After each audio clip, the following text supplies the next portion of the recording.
Arriving at Copperstone is like a big unveiling.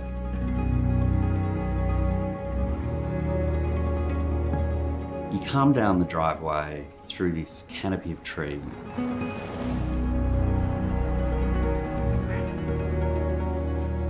You cross Byron Creek, and then the paddocks open up to 2.5 kilometres of post and rail fence, with the house just perched on the hill.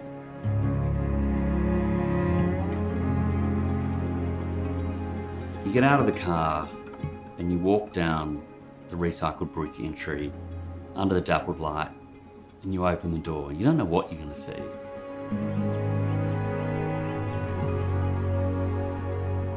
The main room opens up with a sunken lounge on your left with a fire going. You step outside and you see the pool and the horses galloping. You just feel like you've arrived.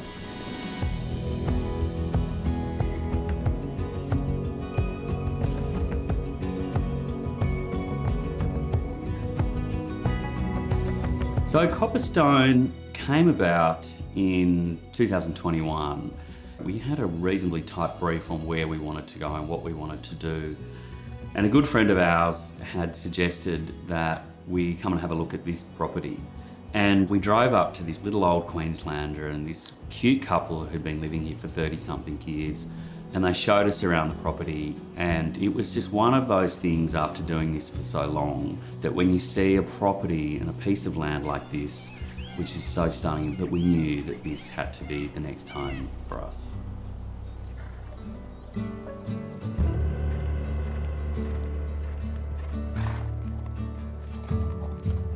Copperstone is a place that is ultimately a home. It's a beautiful, generous farmhouse, which was perfect horse country. So I had this idea that the stables would be a little bit Argentinian, European, and just a romantic idea of what they look like. I remember thinking what I want the house to look like and how lovely it would be that there's a real integration of the stable building, stabling and providing a shelter and house for the horses that directly relates to the house that we potentially will be dwelling in. It's quite a romantic idea of how we would live.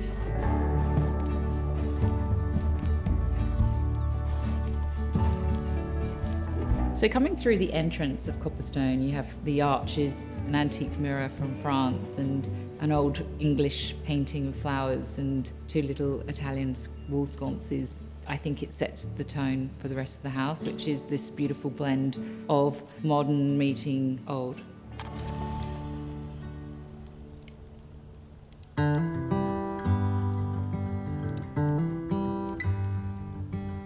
So I think what's really interesting about Copperstone is its juxtaposition between being a touch of modernism with a bit of old world class.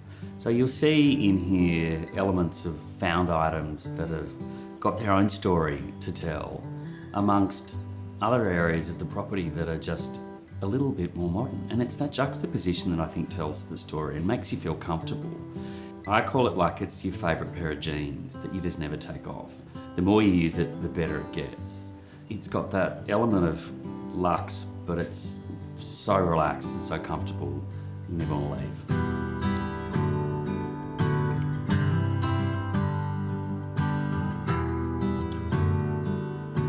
As you pass into the main area, there's an inside fireplace, which is really a sort of pizza oven.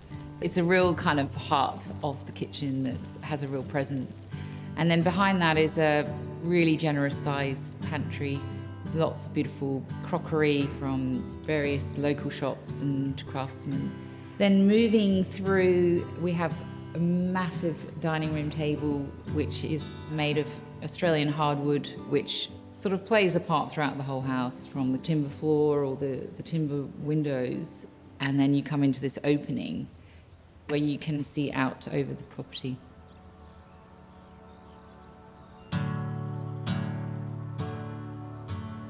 My ethos when it comes to building really is to try and work with the natural environment, one, visually, but also metaphysically and physically, in that if we can use materials that are from the earth, whether it's beautiful timbers, clay that's from, the renders on the wall, that comes from the earth itself, what a lovely way to exist in symmetry with this beautiful place that we live in.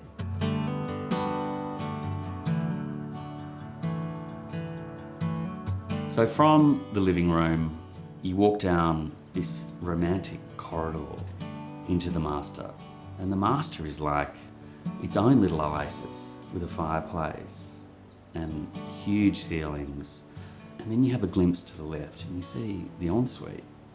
And it's all this beautiful pinky orangey travertine that we've brought in from Italy. So you go from the master down into the little library sitting space. So it's this transition into a whole other part of the house, which is the guest wing.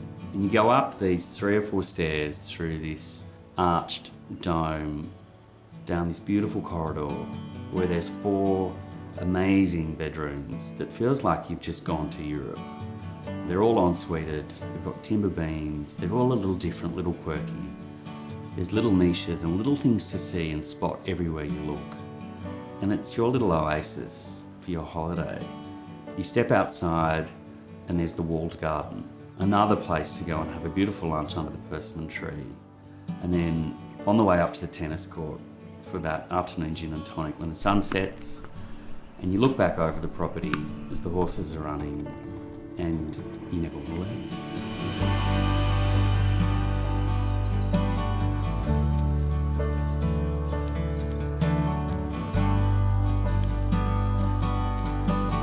Part of the creation of this was a place where we could bring our family and our children, and it was a place that we could all be together, and being able to offer it as a house that people can come to and enjoy with their families is actually really lovely to share it and know that other people are appreciating it. I think you can't go wrong in creating a place that is a true home. So Copperstone really is a project of the heart, because everything we've done here, we've reflected back to what those values are.